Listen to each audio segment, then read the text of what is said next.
పేతురు రాసిన మొదటి పత్రిక 3వ అధ్యాయం 7వ వచనాన్ని చదువుదాం. అటువలనే పురుషులారా, జీవమను కృపావరములో మీ భార్యలు మీతో పాలివారై ఉన్నారనియు ఎరిగి ఎక్కువ బలహీనమైన ఘటమని భార్యను సన్మానించి మీ ప్రార్థనలకు అభ్యంతరము కలుగుకున్నట్లు జ్ఞానము చెప్పున వారితో కాపురం చేయడి. స్తోత్రం చెప్పండి. ఇప్పుడు ఇది ఎవరికి కావాలి జ్ఞానం? జ్ఞానం అంటే ఏంటి? జ్ఞానం అంటే ఏంటి అనుకున్నాం? దేవుని వాక్యం. జ్ఞానం అంటే ఏంటి? దేవుని వాక్యం. ఈ దేవుని వాక్యం ఎవరికి కావాలి? ఇప్పుడు ఎవరికి కావాలి? పురుషుడు భర్తకు కావాలి. భర్తకి కాక దేవుని వాక్యం అవసరం.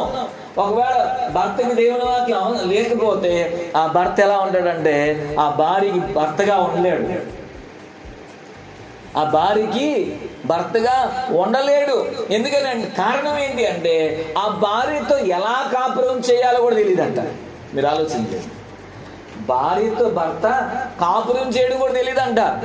ఏం లేకపోతే? జ్ఞానం లేకపోతే. మనం అనుకోవచ్చు అదేంటండి జ్ఞానం లేకపోతే మరి భర్త భార్యతో కాపురం చేయడం తెలియదు. వాస్తవం అన్నమాట. ఎందుకని మీరు కారణం ఏంటి చెప్తాం వినండి. బైబిల్ గ్రంథంలో అక్కడ ఉన్న మాట చదవండి. ఏంటి ఎందుకని జ్ఞానం అవసరం చూడండి. జ్ఞానంతోనే భార్యతో ఎలా ఉండాలంట? కాపురం చేయాలి. ఫ్యామిలీ రిలేషన్లో తన భర్తతో, అంటే భర్త భార్యతో ఎలా మాట్లాడాలో, ఎలా వ్యవహరించాలో, ఎలా కుటుంబాన్ని నడిపించుకోవాలో దానంతటికి చూడండి ఏం అవసరం? జ్ఞానం అవసరం. ఎందుకంటే జ్ఞానం లేకపోతే ఏం జరుగుతుంది చెప్పమంటారా? అతనికి దేవునితో సంబంధం తెగిపోయింది. భార్యతో కాపురం చేయడం రాకపోతే ఆ వ్యక్తికి ఎవరితో సంబంధం తెగిపోయిందో తెలుసండి? దేవునితో కూడా రిలేషన్ తెగిపోయింది. అక్కడ చదవండి ఒకసారి. ఏమని రాయబడింది ఒకసారి? పేతురు రాసిన మొదటి పత్రిక 3:7 చదవండి ఒకసారి. అటువలనే పురుషులారా, చూడండి జాగ్రత్తగా వినండి. భార్య ఎవరు అని అంటుంది?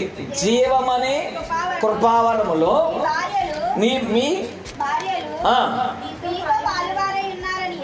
మీతో పాలివారై ఉన్నారని ఎరిగి. ఒక్క నిమిషం. ఇప్పుడు భర్తకు తెలియాల్సిన విషయం ఏంటంటే భార్య హూ ఈజ్ వైఫ్. ఇది అర్థం చేసుకోవాలి. భార్య భర్తకు ఏమవుతుంది అని తెలియాలి. మనం ఏమనుకుంటాం?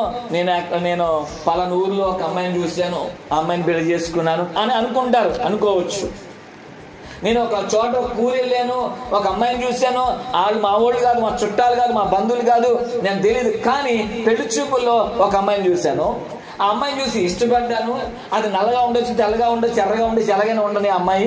కానీ నేను ఇష్టపడ్డాను, పెళ్లి చేసుకున్నాను. కాబట్టి ఈ అమ్మాయి ఎవరో పలానోళ్ళ అమ్మాయి, పలానోళ్ళ కూతురు, పెళ్లి చేసుకున్నా.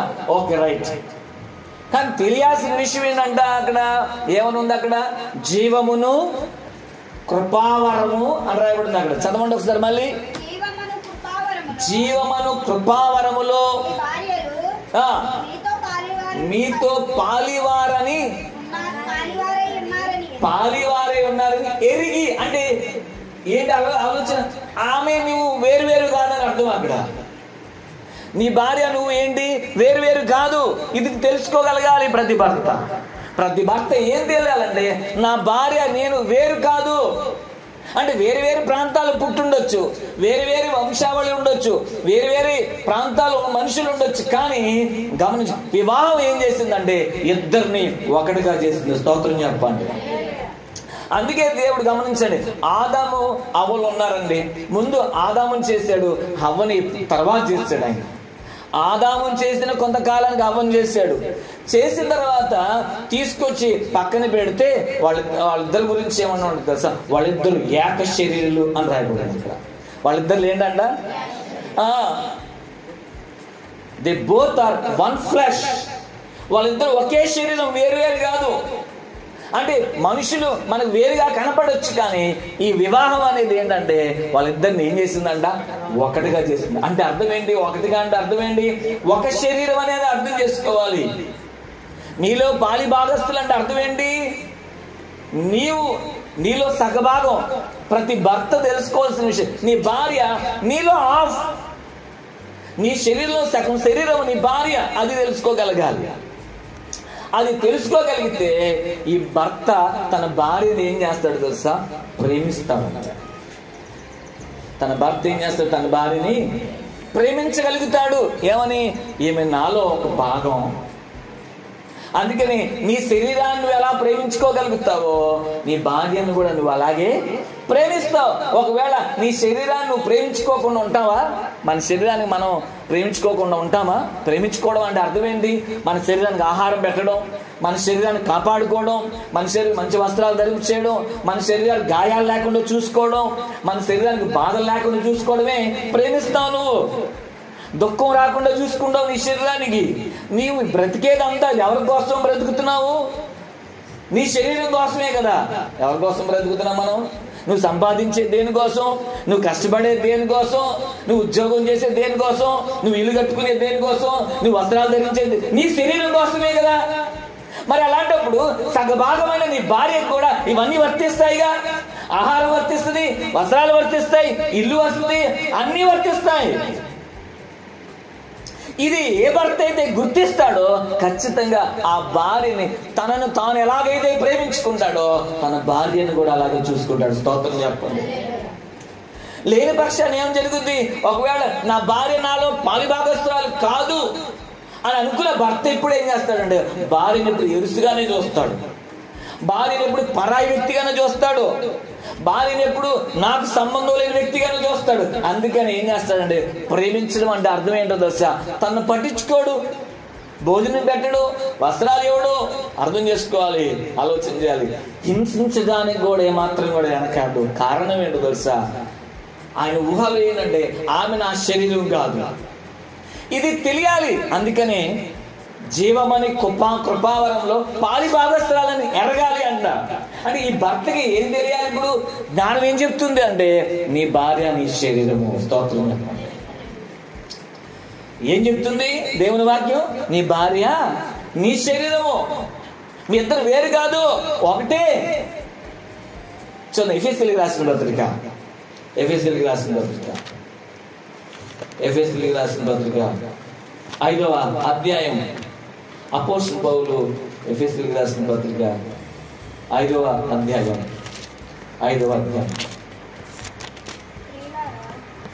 పురుషులారా 5వ అధ్యాయము 22వ వచనం చదువుదాం. స్త్రీలారా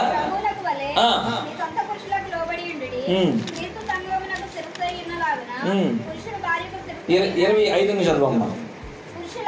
పురుషులారా మీరును మీ భార్యలను ప్రేమించుడి, అటువలే క్రీస్తు కూడా సంఘమును ప్రేమించి మరి ఏదైనాను లేక పరిశుద్ధమైనది గాను నిర్దోషమైనది గాను మహిమగల సంఘము గాను నిలవబెట్టుకునే వాళ్ళని వాక్యముతో ఉదక స్నానం చేత దానిని పవిత్రపరిచి పరిశుద్ధపరచుటకై దాని కొరకు తన్ను తాను అప్పగించుకొనెను అని రాయబడింది అక్కడ. అర్థమైందా? సంఘము కోసం క్రీస్తు ఏం చేశాడంట? తన్ను తాను అప్పగించుకున్నాడు అని రాయబడింది. క్రీస్తు ఎవరు అంటే క్రీస్తు ఎవరు తెలుసా? సంఘానికి శిరస్సు. అలాగే భార్యకి భర్త ఎవరు? శిరస్సు. అయితే సంఘాన్ని క్రీస్తు ఎలాగైతే అప్పగించుకున్నాడో, సంఘాన్ని ఏ విధంగా అయితే ప్రేమించాడో, సంఘం కోసం ప్రాణాన్ని పెట్టాడు. అక్కడ సంఘం కోసం క్రీస్తు ఏం చేశాడు? ప్రాణమే పెట్టాడు. ఇప్పుడు భార్య కోసం భర్త ఏం చేయాలి? ప్రాణం పెట్టే భర్తలు ఉన్నారా? అవసరమైతే వెళ్ళిపో, నువ్వు కాబట్టి ఇంకొక ఆమెను పెళ్లి చేసుకుంటాను. నువ్వు కాకపోతే ఇంకొక నీ కోసం నేను ప్రాణం పెట్టడం ఏంటి? ఎందుకు పెట్టలేడు? ఎవరో పాలి భాగస్త్రాలు కాదు అనుకున్న వ్యక్తి ఎలా పెడతాడు ప్రాణం? అందుకని చూడండి, పురుషుడికి సంఘానికి, పురుషుడికి క్రీస్తుకి సంబంధానికి కనబడుతుంది అక్కడ మనకి. సంఘమేమో స్త్రీ అయితే శిరస్సు ఏమో క్రీస్తు అయి ఉన్నాడు.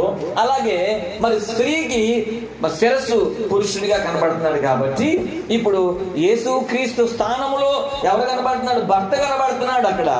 ఇప్పుడు ఈ యేసు క్రీస్తు ఏ విధంగా అయితే సంఘం కోసం ప్రాణం పెట్టాడో, సంఘం కోసం త్యాగం చేశాడు, సంఘం కోసం సమర్పించుకున్నాడు, భార్య కోసం ఉండే భర్త ఏం చేయాలంట? సమర్పించుకోవాలంట. ఏం చేయాలంట?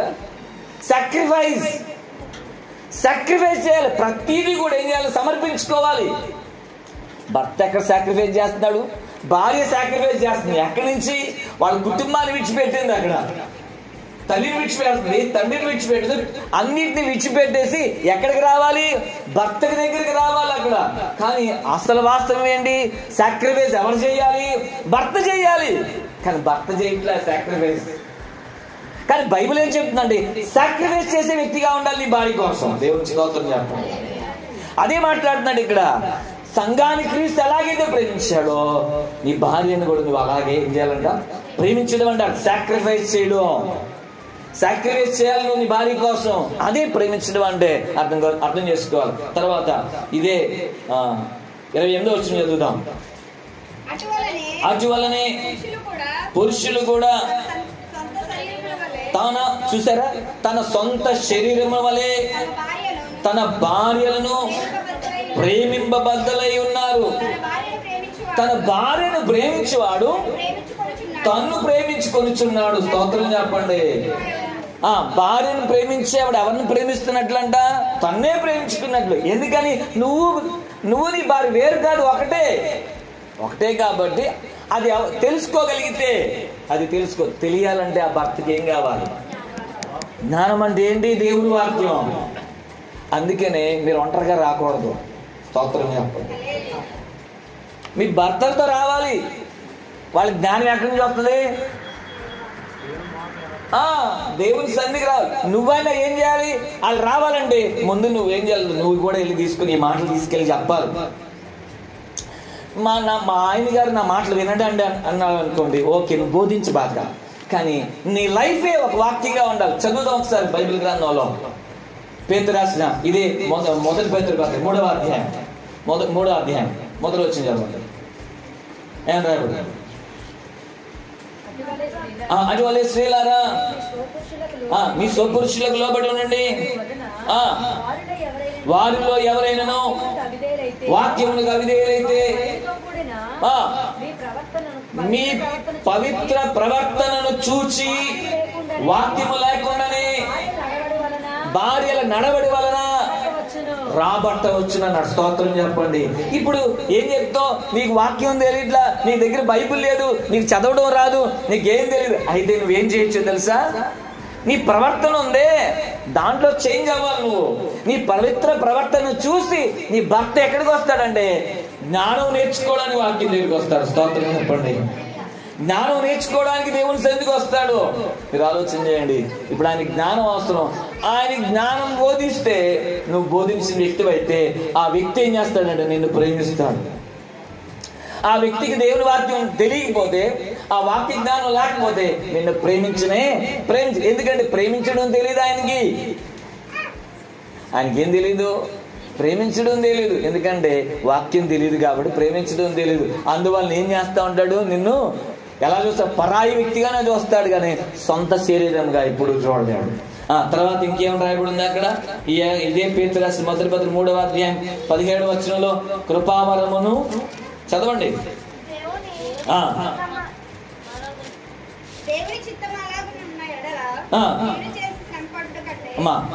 3వ అధ్యాయం 7వ వచనంలో జీవమును కృపావరములో మీ భార్యలు మీతో పాలివారై ఉన్నారని ఎరిగి. ఎస్, భర్తకు తెలియాల్సింది ఏంటంటే భార్య అంట ఎవరంట? ఎక్కువ బలహీనమైన ఘట్టం అని రాయబడింది కదా. ఎక్కువ అంటే అర్థం ఏంటి తెలుసా? అర్థం ఏంటి? బరువులు మొయ్యలేరని కాదు అక్కడ అర్థం. ఎక్కువ బలహీనమైన ఘట్టం అంటే అర్థం అంటే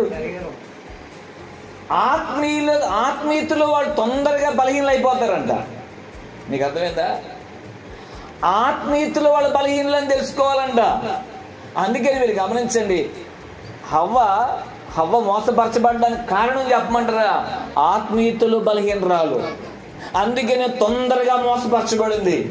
అందుకని స్త్రీలు ఎలాంటి వాళ్ళు అంటే తొందరగా ఏమైపోతారు, తొందర కోపం వచ్చినా తట్టుకోలేరు, సంతోషం వచ్చినా తట్టుకోలేరు, దుఃఖం వచ్చినా తట్టుకోలేరు. అవునా కాదా? కోపం వచ్చినా తట్టుకోలేరు, దుఃఖం వచ్చినా తట్టుకోలేరు, తర్వాత సంతోషం వచ్చినా తట్టుకోలేరు. కారణం ఏంటి? కారణం ఏంటి తెలుసా? బలహీనమైన ఘట్టం అని రాయబడింది అక్కడ. ఘట్టం అంటే అర్థం ఏంటి? ఒక పదార్థం. లేకపోతే ఎలా చూడాలంటే భార్యని అంటే భర్త ఎలా చూడాలి తెలుసా? కొండ ఎలాంటిది? కొండ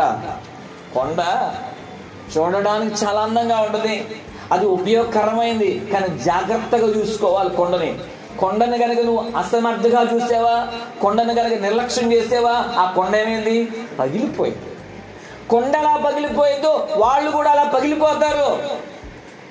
ఇది గ్రహించి ఏం చేయాలంట? ఆ భర్త భార్యతో కాపురం చేయాలంట. నా భార్య పగిలిపోయింది తొందరగా, కాబట్టి పగిలిపోయిందంటే నాకేం కలుగుద్ది? నా భక్తికి ఆటంకం అంట. పగిలిపోతే అంటే బ్లాస్ట్ అయిపోతారు వాళ్ళు తొందరగా ఏమైపోతారు? బ్లాస్ట్ అవుతారు. కోపం వచ్చిందంటే ఆమె లాంటి వ్యక్తి నువ్వు బయట కూడా ఎక్కడ చూడవు. భార్యకు వచ్చే కోపం ఎవరికి రాదు. అప్పుడు ఏమవుతుంది? ఇప్పుడు ఈ భర్తకి ఎలా ఉంటుందో చెప్పమంటారా? ఆమె బ్లాస్ట్ అయిందంటే ఇతను నుంచున్న ప్రమాదమే, కూర్చున్న ప్రమాదమే. 24 hours ఎలా ఉందండి ఇతని పరిస్థితి? ఎలా ఉంటుంది అంటే ఎడతెగక పడుచుండు మంచు బిందువు లాగా ఉంటుందంట. ఎలా ఉంటుందంట? ఎడతెగక పడుచుండు మంచు బిందువు అంటే తెలుసా మీకు? ఇప్పుడు చూడండి, అర్థం చేసుకోండి.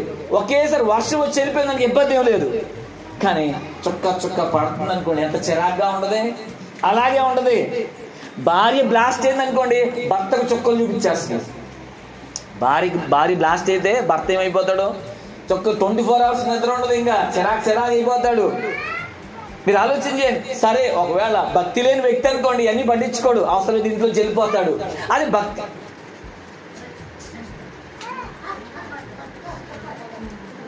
భక్తి కలిగిన వ్యక్తి ఏంటి? భక్తి కలిగిన వ్యక్తి పరిస్థితి ఏంటి తెలుసా? ప్రార్థన చేసుకోలేడు. ఇంకా ప్రార్థన చేసుకోగలుగుతాడా? ఎందుకంటే భార్య ఏం చేస్తుంది? పోరు పెడుతుంది. బ్లాస్ట్ చేసింది నేనే. మీరు ఆలోచన, బ్లాస్ట్ చేసింది నేనే. ఇప్పుడు ఇంకేమవుతుంది తెలుసా? ప్రార్థన చేసుకుందాం అంటే భార్య పోరు కనపడతా ఉంటది. ఎలా ప్రార్థన చేసుకోగలుగుతాడు? అందుకే అక్కడ రాయబడిన మాట చూడండి. అక్కడ ఏమని రాయబడింది తెలుసా? బలహీనమైన ఘట్టమని భార్యలను సన్మానించి మీ ప్రార్థనలకు ఏం కలగకూడదంట? అభ్యంతరం కలుగుకొడినట్లు జ్ఞానము చెప్పిన వారితో కాపురం చేయాలి. లేకపోతే ఏం జరుగుతుంది? నీ ప్రార్థనా జీవితం పోయింది. భార్య తలుచుకుందంటే నువ్వు అయిపోయినట్టే. అందుకనే ఒక మాట ఉంటుంది, రాజ్యాలు కూలిపోతాయంట, రాజ్యాలు నిలబడతాయంట. ఎవరి చేత? కాబట్టి చాలా జాగ్రత్తగా ఉండాలి. బలహీనమైన ఘట్టం పగిలిపోయిందా, బ్లాస్ట్ అయిందా, అంతే, జీవితాలు మారిపోతాయి. అందుకనే వాళ్ళతో జాగ్రత్తగా ఉండమంటున్నాడు అక్కడ పేతురు గారు. ఎవరితో జాగ్రత్తగా ఉండాలంట? దేవుని స్తోత్రం చెప్పండి. భార్యతో ఎలాగ ఉండాలంట? జాగ్రత్తగా కాపురం చేయడం నేర్చుకోవాలంట. అనుకుంటారు ఈజీ అనుకుంటారు, ఈజీ ఏం కాదు. అక్కడ వైఫ్తో ప్రయాణం చేయడం ఈజీ ఏం కాదు. రోజు కూడా జాగ్రత్త పడాలి. 24 hours భార్యతో మాట్లాడేటప్పుడు జాగ్రత్త పడాలి. ఎందుకు? ప్రతి మాట క్యాచ్ చేస్తారు వాళ్ళు. అవునా? ప్రతి మాట కట్టుకొని ప్రశ్నిస్తారు, ప్రతి మాట గుర్తుండిపోతే మర్చిపోరాళ్ళు. రాత్రి పడుకున్న లేపుతారు, నువ్వేం పొద్దున ఏదో అన్నట్టున్నావు. పొద్దునే భర్త మర్చిపోతాడు, కానీ భార్య మర్చిపోదు. లేపు ఏంటి అన్నట్టున్న పొద్దున ఏదన్నావు. అసలు ఈయన మర్చిపోయాడు, అన్నయ్య మర్చిపోతాడు, ఈయన మర్చిపోదు. ఎందుకంటే లోపల అలా ఉండదు. ఎప్పుడు అడగాలి అంటారు. ఈమెకి ఆన్సర్ వచ్చేదాకా తీరదనమాట. ఇంకా 24 hours దాని గురించి మాట్లాడుతూనే ఉంటుంది. ఎడతెగకుండా పడుచున్న మంచు బిందువు అంటే అది. కాబట్టి ఈరోజు మనం ఆలోచన చేయాలి. అందుకోసమే జాగ్రత్తగా ఉండాలి.